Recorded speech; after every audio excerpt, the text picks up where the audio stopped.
Welcome to the Transforming Trauma Podcast, a complex trauma podcast through the NARM Training Institute. My name is Sarah Buino, and I am a psychotherapist here in Chicago and currently a NARM student. And I am so excited to share this podcast with you all.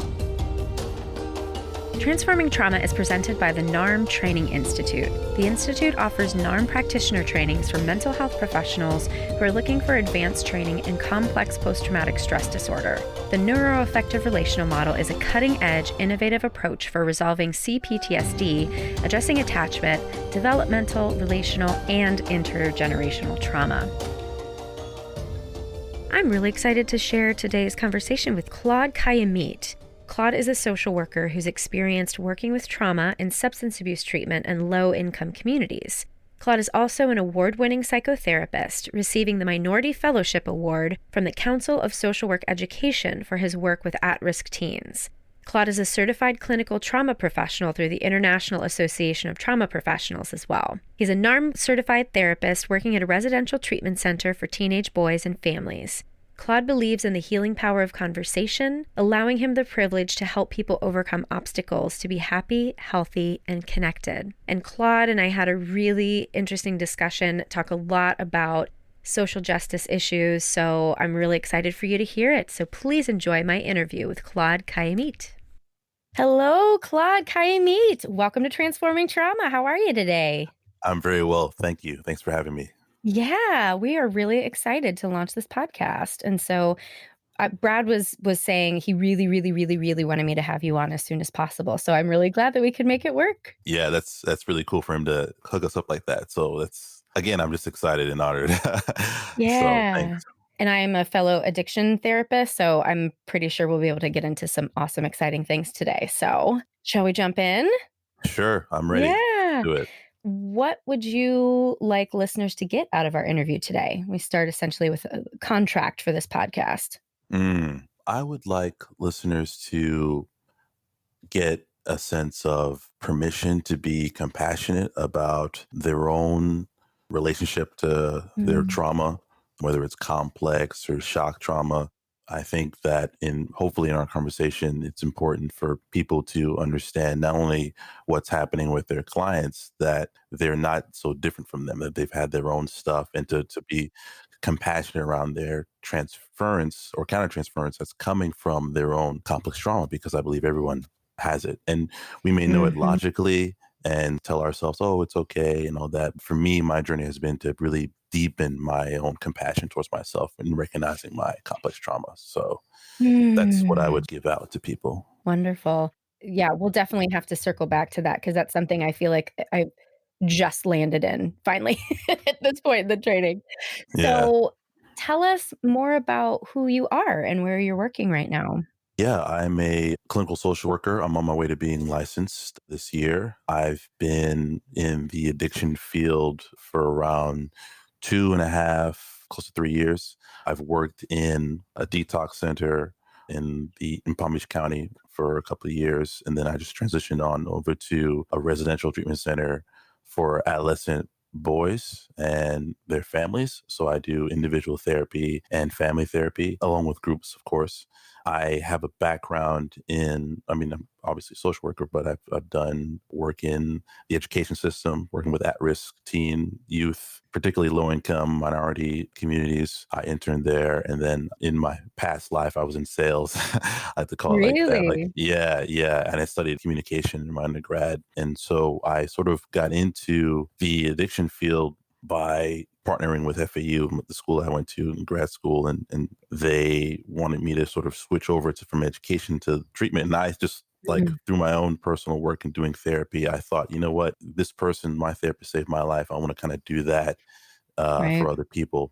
So then I kind of switched over, and I was recognized by winning the Minority Fellowship Award for the Council of Social Work Education. I got trained in trauma. I started to really get interested in learning about trauma, particularly, of course, like the big capital T trauma. And, I saw a lot of that in the work I was doing in substance abuse. So I got more training in it. But What modality were you trained in for shock trauma? in the sense, more so trauma-informed CBT. A big one was also just in general, I'm a certified clinical trauma professional, implying different techniques to sort of manage trauma symptoms and sort of the identifications or thought processes around a person's trauma. And that was really interesting to me. It's so funny how I came in so cerebral and Mm. yeah, yeah. Amazing. Yeah. There's a whole session around that, around Mm. moving from my head to my heart. Or it would be like either all head, no connection, all connection, no Right. head. But it's interesting, like there's a whole thing about like if that's a whole strategy and all that. But once I felt like it wasn't enough, I felt like I hit a wall. You know what I mean? Yeah, exactly. So then I got into Mhm. where I'm at now through a mutual friend of mine who we went to grad school together. She was like, "Look, I'm doing this great thing. I'm doing this thing called NARM, and you'll be perfect for it. You were great." And I'm like, I have a job. I'm okay, but back in my mind, I'm like, Mhm. I need something different. And she was like, "Look, just get to know this guy. Like, just get to know the people, talk to him, at least have him in your context." So, okay, I meet with the director of clinical supervision at Family First, which is where I work now. Immediately, he introduced me to NARM. And that's Mike, right? Yeah, Mike Juresi. We've interviewed Mike, so people already know who he is. Okay, great. Yeah. Yeah, he is wonderful, wonderful. Just an amazing person. Really impacted my life. And so we met. He introduced me to NARM. It just clicked. And I said, sure, sign up. And it's been, the rest is history, as they say. Amazing. You Yeah. said so much in there, kind of going back to, starting working with, you said low income families Yeah. and addiction. And you said in your, initial, what would you like for people today? You said that you believe everybody has complex trauma. So Right. I'm curious, how do you define complex trauma? Yeah, it's interesting because I can do like the textbook definition of complex trauma, right? I could say Right. like it's the accumulation of attachment, misattunement, traumas that have built over time that Hmm. impede healthy connection with ourselves and other people.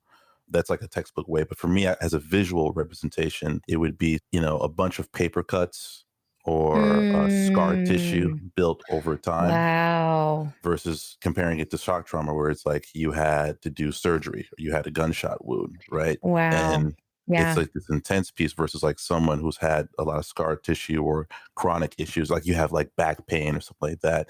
You are able to function, but there's really this lack of access to what you can fully do as a person. That's a beautiful way to describe it. Death by a thousand paper cuts. Yeah, a Yeah. thousand paper cuts, scar tissue, all that kind of Mm. stuff. Yeah. Whether it's our society or even in the mental health field, it's like people like the gunshot wounds. It's like, shock trauma people over here with the big T, and then there's Mhm. everyone else, right? That's like this sort of, Right, yeah, and the yeah. overlap of people who have both, right? Yeah, exactly. But it's Mhm. like when we say, oh, like I'm a therapist. I don't have either you've had the capital T stuff or you Right, didn't, right? It's like you're right, just sort of you're the ER doctor, you're patching people up and you're moving on versus like, wait a minute, like we're all in this trauma environment, right? That we grew up right. in. And we're all like, that's why I love what you said, like a wounded healer. It's like we all have the scars. And I was coming across that in the sense of like, I thought I would just use my experience to connect with the people over here. But I was like, I see a lot of Mhm. myself in these people. Why is that the Right, case? Or why are the people in treatment have the capital T and they're doing the same drugs as the people right, who have the right. complex trauma. Mhm. So I just sort of with, NARM, I was being able to say like, okay, there is this sort of shock trauma piece. And there's some people with, again, accumulation of really impactful experiences that indicated a lack of full development in their human core need capacity, right? In the sense of Yeah. the capacity to connect, the capacity Mhm. to be attuned, to trust people, to have an independence, right? Like all of that has sort of built up over time. Thinking about the systemic societal issues like racism and gender inequality and all of those sorts of intersections that then on top of the fact that people already have complex trauma, I'm not even sure what to ask about that, but what have you seen? What is important for us to share? What do people need to know? Like, how do we as a culture really heal from this? That's something that I just get so overwhelmed when thinking about that it's everywhere. Yeah. It's Yeah. everywhere. And I hate to do comparison of suffering, but it is worse for people of color. It is it is worse in many ways Yeah, for people who have these marginalized identities on top of the regular quote unquote everyday complex trauma. exactly. Yeah. I'm working on doing a workshop around getting into that more specifically because, Yeah. like I was saying before, it's like we all are carrying around these sort of added layers of stuff, right? Right. In ourself. And then a person of color, a person in the LGBTQ community, immigrant community, whatever, now they have another layer on top Right. of that. Right. Right. It's kind of like if you were to build like sand on top of rocks, on top of, all this sort of pressure that's added on, right? Right. Already on top of what we're all kind of holding. And so for minority communities or people who are dealing with systemic oppression, there has been this added sort of continuing purposeful pressure around either Mhm. reinforcing these negative or not negative or unhealthy relationships to ourselves, whether it's Mhm. objectification, whether it's, pathologizing, whether it's all this sort of stuff that has already been established in the family unit, right? Like, because we're Right. all getting passed down. Now the society is coming from an environmental piece, sort of Right. adding on to that specifically, right? That you're even reinforcing the strategies that we're using to even cope, which could be really harmful for us and the people in relationships with. And so what I sort of noticed is that me being a person of color in the mental health field, I'm coming in with this different sort of lens, and people of privilege, right? Like white Mhm. Americans or whatever, Mhm. they'll see a person of color, right? And they'll so, okay, like business as usual, same old stuff, right? Sort of this Right. sort of cookie cutter approach. And, I say, well, wait a minute, like this person, the approach has to be tailored because I mean, of course, we all have these universal themes around, Mhm. how we respond to trauma, but there is real life threat to a person of Exactly. color or a person in the gay community where if they move away from how they've adapted to the trauma, right, that can end their life, right? Right. And so we have to sort of not in the attempt to with well intentioned in the attempt to sort of move people away from their strategies, we also don't want to gaslight people. Right. Right. We don't want to minimize that there is this outside of the attachment relationships, there is this larger attachment that they have to stay a part of, which is our society, Right. American society. So, I've been sort of looking at not only from the client's perspective, I was looking at from the therapist perspective, like how Yeah. we Oh, deal with yes. the transference around that. Me being Yes. Ugh, I yeah, love it. yeah. So from a barter picture, it's like 400 years of just if we're talking about African American, like of I mean, just horrendous trauma with no sort of Reparations. reparations, right, Right. right, approach to Yeah. address it from our Mhm. side and the perpetrators, right? So like all of Right. that builds up into systems, and Right. we're not even talking about it in the therapy session. We're not even talking about it in Right. the field, right? So Right. if the therapy session is one of the most intimate places, right, in where we can be, and we're talking about everything else except for the racism, except for the homophobia. If we can't talk Right. about it there, of course we want to be able to talk about it in our society. Mhm. And if we're not talking about it, it perpetuates. The trauma perpetuates. That's the biggest thing with trauma, shock or Right. not. As a therapist, you know that, right? Yeah, So and to add on top of that, as I'm very, very early, I feel like in my journey of really examining my own whiteness and how that then relates to racism and all of that. And I continue to recommend the book White Fragility to my folk because it's a very gentle yet really assertive way of saying, look, you do participate in a racist society. And it's usually those of us who are liberal who think that we're not racist because we're like, oh yeah, we get it, sure. We don't. And I continue to learn things. I actually went to New Orleans last week and went to a plantation for the first time.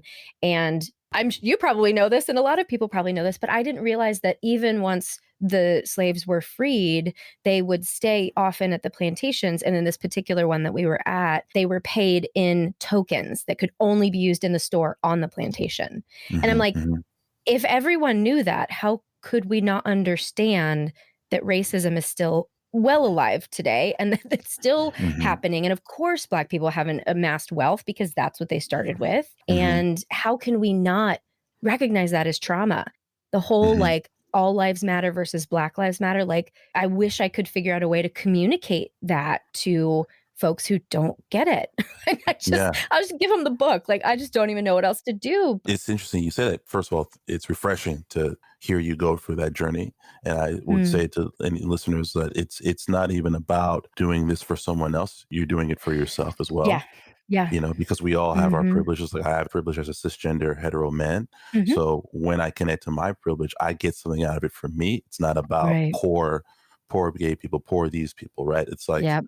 where it's coming from. And so thank you for that. But the piece you were sharing around like how come people are understanding this is that there is this reaction in the difficulty of digesting the cruelty around Yes. trauma. And Yes. that's what I want to talk about in the webinar that I'm working on. It's like I Yes. want to invite a space for us to be like, first of all, it's been reinforced in our society not to talk about it, right? Right.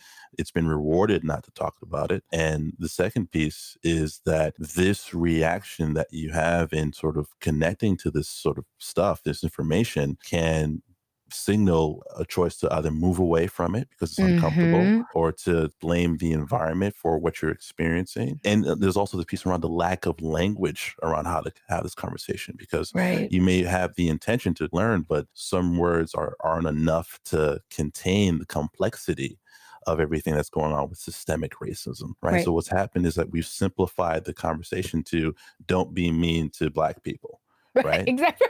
So Yeah. it's And if I'm not mean, then I'm not racist and I don't have right. anything else to do. Right.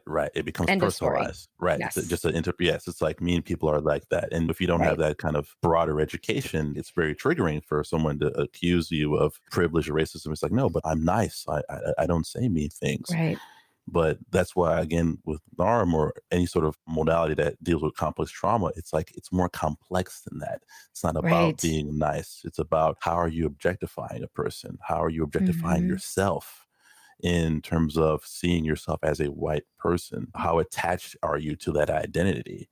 And how connecting into that experience or emotional trigger, going deeper into that Right. and exploring that and having compassion around it can free you from the trappings of bias and Right. prejudice. So that hopefully is a framework Yeah. to get into those discussions. So here's what I'm kind of holding. I'm holding that if we want to be better at treating people of color, LGBTQ, any other marginalized populations, we really do have to intervene with a therapist first. Hmm. And at the same time, educate on what the experiences of the people of color that are coming to us that we might not really get.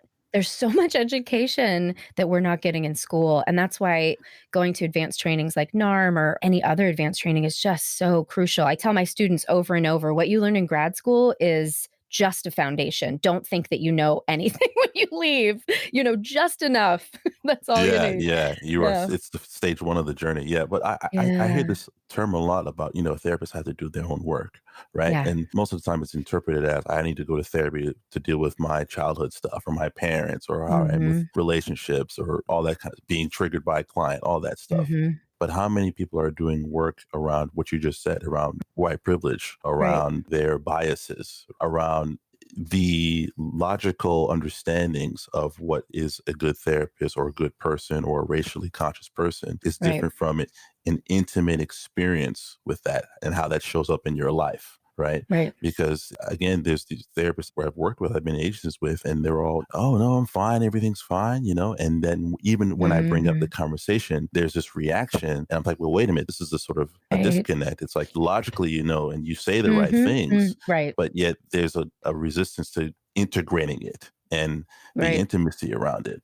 And so I think that the education piece is not just in a sense of understanding the facts around wealth inequality or criminal justice Mm. or mental health disparities and all that, but what are the facts into how I relate to myself in this American society? Mhm. And how do I bring that into my practice? Because the thing that I believe is like, I am my practice, right? Who I am as a Mhm. human being shows up into the room, Yes. you know? And I think with the education piece, we really do a disservice educating young future social workers or any sort of therapists around Mhm. countertransference is bad, right? It's like you feel this Right. thing, Right. move away from it, work on it, versus like that's where the information is that you can use to impact people that I hope people want to impact. People want to connect with a person of color, want to connect with an LGBT person. But if you don't understand the complexities around their systemic oppression, and you don't understand how their own internal adaptations to that oppression, if you Mm-hmm. can't connect to that, then it doesn't matter your intention. You know what I mean? So Yeah. that's the education piece that's really important. Well, I wonder whether you want to use a client or whether you want to use your own experience. Can you Sure. talk about that? Like what you just said about essentially that shift that happens inside of oneself to be able to participate in the society and how Mhm. that relates to complex trauma and then the healing from it. Sure, sure. I think working where I work now, where the NARM model is integrated in principle. It's so brilliant. I can't get over it. Yeah. No, yeah, it's like not only is it's not a modality that you sort of just do, it's you be it, right? Yep. And Yep. so we're having those relationships. I had to really work on or just even understand how important it is to be authentic. And I just have to thank again Mike Dressy and the team at Family First that really gave permission for me to be authentic by even just opening up and having this conversation Mhm. and allowing me to kind of have this conversation around these experiences that I've had. Like I've had a personal experience where as of right now, a majority of my clients are white or have been white. And I would always sort of notice that, like, and also I've added, like, why am I the only Black clinician or Mhm. Black male clinician in these agencies, Right. right? That's Right. another piece around the system. So I'm being impacted by the system. I'm having this in my head, but I couldn't feel like I could talk about it because, again, I want to attach to the agency. And I thought if I share Mhm. my authentic experience Mm. around what's going on with me, that Mhm. could jeopardize the relationship, Just right? like early attachment, right? Exactly. Same. Mhm. Exactly. And that's what I was talking about, what we were talking about before around the environmental piece. Like you have entire populations trying to attach to the paternal figure of the United States of America. And it is definitely male. I'm glad you said Yeah. paternal. Yes. Paternal. Yeah. Yeah. Yeah. My personal experience was, seeing a Black worker, their employer, have a reaction to a kid in treatment where it's like this kid has done all these sort of behavioral issues, crime issues, and he's in treatment versus instead being in the criminal justice system where he's been. And so he has this reaction. Mm, Obviously, he yells at the kid or whatever. The kid obviously has a mm, reaction. I see this reaction and I'm torn about like right, what well, like he's not wrong, right, about the right. privilege, but then he's also wrong about how he reacted to it. But then the kid, it's like this is really complex for me. Holding all the pieces, yeah. And being able to bring this up to Mike and him being able to unpack it and talk about it and say, you're absolutely right. He validated my experience. He didn't try to say, well, no, it's like I was heard, was like, oh my gosh, I'm not crazy. This is a thing, and I'm able to really connect to what's going on with me when I see this stuff. Mhm. And so that allowed me to have such a deeper sense of empathy Yeah. for not just me, but for everyone involved because it's so complex and there's real pain there. Mhm. There's Yeah. pain for the employee who was Black who felt this pain of like, why did I have to go through that? I deserve the same treatment as this kid did, and I Yep. didn't get it. Then there's pain for the kid who's like, why is he treating me this way? I'm suffering too.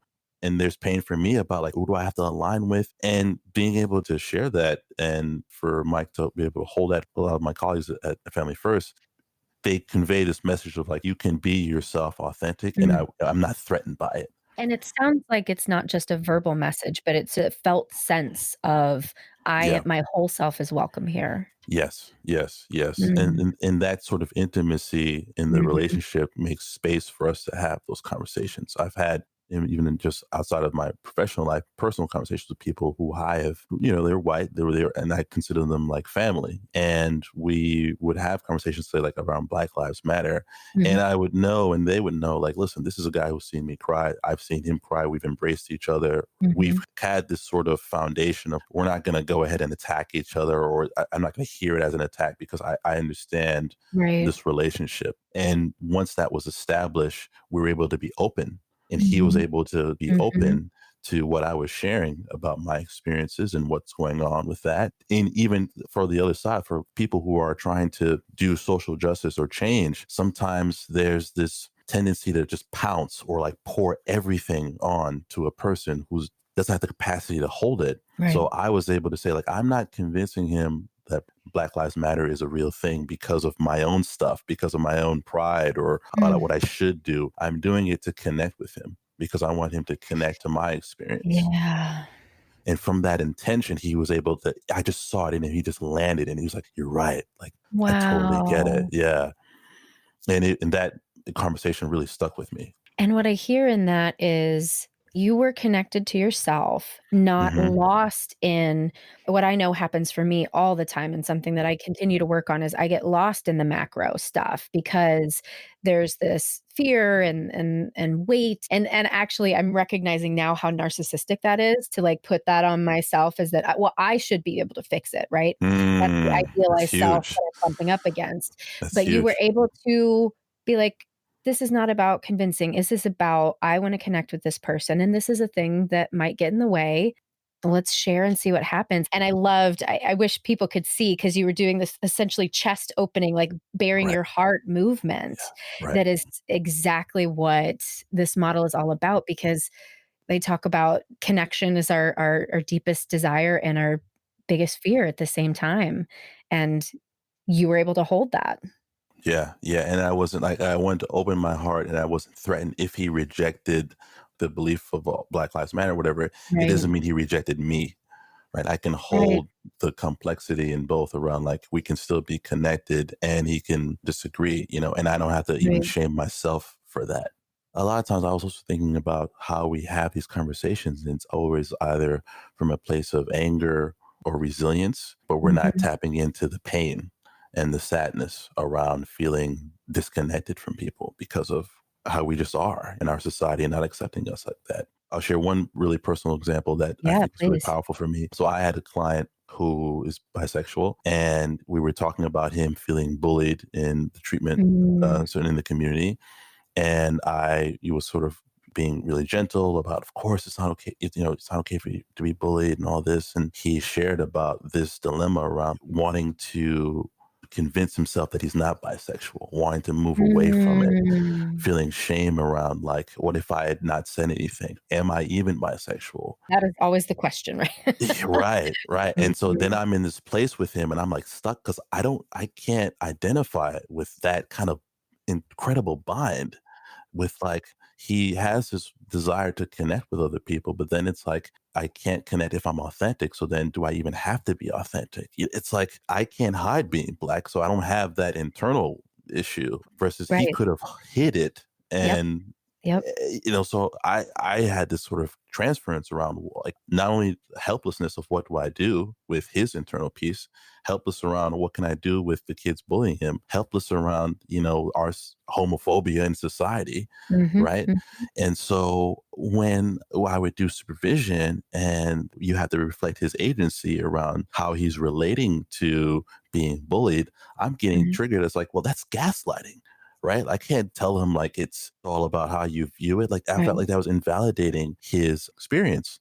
So I was just torn. But then the resolution came from this deeper level, which is about when we establish a contract with a person and we establish their intention, what you're doing is you're seeing that person as an individual and their desire is what's guiding our experience. So that is reinforcing their agency because they came to you and said, this is what I want. And I support them into getting to what they're wanting or exploring what's getting in the way of getting what they want. So the piece around agency is around if this person wants to feel safe and happy, and that's what he wants, I'm just serving that.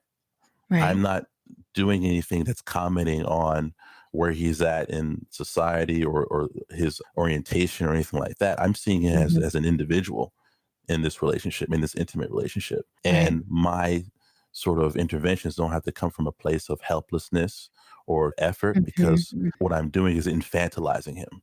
It's complex and I tapped into it was my own stuff around it. I was Mhm. afraid of hurting him because of my own sort of guilt as a straight person. Me recognizing that was like, oh my God, like it's like, and Yeah, yeah. I was like, I'm not homophobic. I'm an ally, Right, but it's like, right. yes, you're an ally, but even with your intention, are you also sort of hurting the person Yes. because you're not giving them the sort of agency around who they are as an individual? I'm so glad you brought that up because it really, really is so tricky when we are trying to support people in marginalized populations to understand what it's like not to take responsibility for things, but how I relate to what's going on around me is my power, Hmm. essentially. And Hmm. I really, really was struggling with agency because I am seeing a NARM therapist as I go through the training. And I had a session where I totally felt like invalidated because like, no, no, no, this stuff sucks right now. And I need you to Hmm. just tell me, like validate that it sucks rather than Hmm. tell me I need to relate to it differently. And it wasn't until, first of all, the stuff had to stop sucking for a second for me to be able to like shift to the next spot. And then, well, we also talked about that sometimes we need to just sit in that with a client, right? And that might not be the quote unquote NARM intervention, but just sitting with it for a second, right? For a beat, just to give Yeah. the Yeah. client to have their experience. And what I've learned about NARM is the more space that we give, the more the client actually comes up with their own answers. And my guess is that may have been part of what happened with this guy too, is that just giving space for him to feel these feelings of fear Hmm. and Hmm. outrage that is absolutely warranted based Hmm. on being bullied for it. Yeah, like you can have space and you can acknowledge and empathize and Mhm. validate. And you can say, like, okay, like in how you're relating to this right now, is this getting Right. you what you really want, Perfect. right? Exactly. Yep. It's not this either or piece Right. that can happen. And so it was really about me connecting to my own stuff and being present with myself, Mhm. models for the client, for him to be present to himself about what is it that I really want in this Mhm. experience. So I think, that was a really big piece for me. And I've had that session and we had another session where I kind of went into it more for him. And we went from him feeling this sort of fear because he was afraid of being rejected by his father. Is where it all Yeah. kind of led down to. And then we went from that to him 2 days later calling his father and coming out to him and his father accepting him as of course, and him feeling like, yeah, yeah, Oh god, how beautiful. yeah, yeah. I mean, the therapy relationship is you're really sort of trying to model this sort of parent to child piece. And so it's like, as a parent, you have to digest that like the world isn't safe. I can't protect you from that, but I can also, of course, comfort you and take care of you and give you the tools for you to do it yourself, for you to handle this pain yourself. It's Mhm. both. Yeah. Yeah. Beautiful. And if every therapist were able to truly tap into that level of depth of helplessness, right? Like Yeah. that's what I heard you say is that you felt helpless because you didn't exactly know what he was feeling, you didn't exactly know what to do. And if we can all tap into because we think that we should be able to have empathy with everything because Yeah. there's a finite amount of feelings, right? But the experience, I'm actually shifting the way I understand empathy because the experience actually really does matter. And even though you have felt fear, you have felt probably bullied at some, we've all been bullied at some point, right? You felt those Mhm. feelings without the context. There was a piece missing, and that piece is the trauma. Yeah. And it's a particular trauma, right? Like Exactly. Right. his LGBT, him being in that community is different from me because like my parents won't possibly reject me from being black. They knew I was black. They Right. had me. Yep. So Right. that because we know in Hmm. NARM it talks about the Hmm. mortal threat versus the threat of the self. And it's Right. like, of course, I have my own threat of being a black man in America, but he Hmm. has a different mortal Hmm. threat because of his own family can hurt him. And he has actually the option of even repressing his authentic self and going along with that. That's something that Right. I can empathize up to a certain point. I can understand Right. him to this point, but I'm able to now hold space around the complexity. Whereas Right. before, it was sort of just, it had to be a sort of linear kind of piece. So I'll say this, when you connect to this own stuff with yourself, it really opens up the capacity for empathy and even love, pure love, Yeah. because you're not personalizing it, right? The helplessness comes from a place of it's my job. It's Right. personal when they're Right. lashing out at me, when they're scared, when they're like, it's I'm the one who has to do it. But it's like, you don't have to, they're not asking you to do anything. They're just asking you to love them in a sense. Cause I'm thinking about your episode around love. And it's like the Oh, right, from love is Conversations with the Wounded Healer. yes, yes, yes. Yeah. It was like I had an experience where this kid was yelling and screaming at his mom and at me. And I was just Mm. like, okay. So, but I didn't let him use that to distract the thread around like how he Right. feels about himself. And Right. we got down into it. He was like, all this is because I hate myself. And he started to cry. And underneath all that rage was, the sadness, which was he was connecting to. And then like we kind of close it and he gets up and he slams the door and he leaves and whatever. And, he goes into his room and I walk over and I say, hey, listen, I'm going to be here. It's just you and me in the house. You want anything? You want like some milk or something like that? And he was like in his bed. Oh, no, I'm Oh. okay. I'm like, all right, listen, my door is open if you need anything, if you want to talk. He's like, no, I'm Mm. okay. Hey, thank you. I'm like, yeah, you're welcome, man. And as I'm walking over back to my office, I remember reaching over, touching the handle, and immediately this sort of came up and I was about to like bawl. And I thought, Mm. so this is what love is. I was like, oh my God, I love this kid. And he loves me too because of what happened. And I was like, this is what parenting is. This is what this is about. Wow. Yeah. And when you can get your stuff out of the way and just be there for someone else, like, that's what that is. Yeah. It's so interesting to, like, think of my own evolution and watching the evolution of my clients. I feel like I'm still such a baby NARM therapist, but watching these different ways of relating to self just it feels like they just magically arise, but as my therapist was telling me yesterday, "Didn't magically just happen, you've been doing work for X amount of time." I already thought I was deep, it just continues to get deeper and deeper and deeper and deeper. It's just so incredible, and you're clearly doing very amazing work. It bleeds into how I relate to my family, how I relate to my coworkers. It stays with you beyond the office and clients. Yeah, And again, that compassion is so important because being able to be connected to myself during the session, because it wasn't like I was some Zen Buddha master. Like I was feeling stuff. I was right, charged when all that was happening, but I stayed connected to myself and connected to him. And there wasn't a sense of judgment. I right, wasn't panicking about what was happening.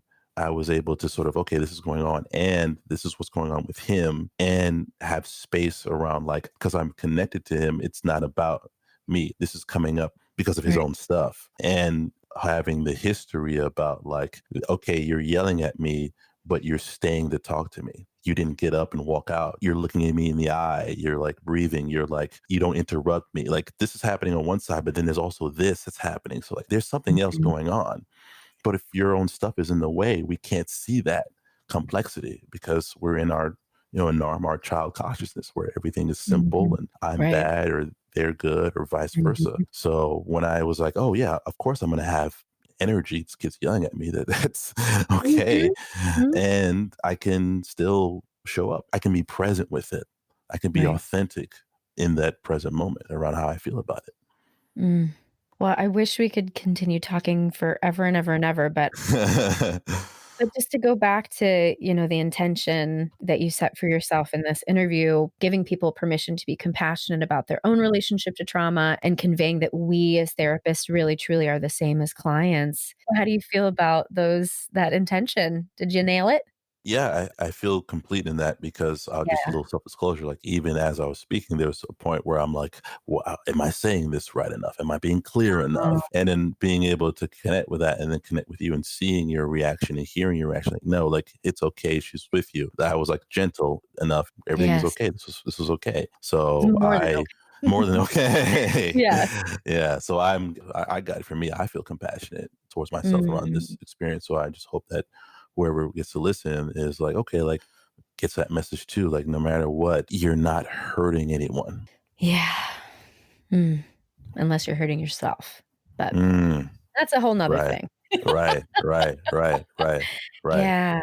Well, Claude, we'll make sure to put up all your info so that people can contact you if they wanna deepen this discussion. I think, definitely talking about, the experience of being a person of color in society and how that interacts with agency and trauma and all of that. I really can't wait to see that presentation. Yeah, we're working on it. It's going to be live on the NARM site sometime in March. We're going to do a Fantastic. little test run, so we'll put all Great. that stuff out on the NARM website and send you the info so you can, join. I'd love to see you there at the Cool. webinar. Yeah, Open yeah. invitation. Absolutely. Well, thank you so much for your time today. This has really been amazing. Oh, thank you. I'm honored and grateful. Thank you. Thanks so much for joining us for today's episode. If you want to learn more, you can check out the show notes or visit us at www.narmtraining.com/transformingtrauma.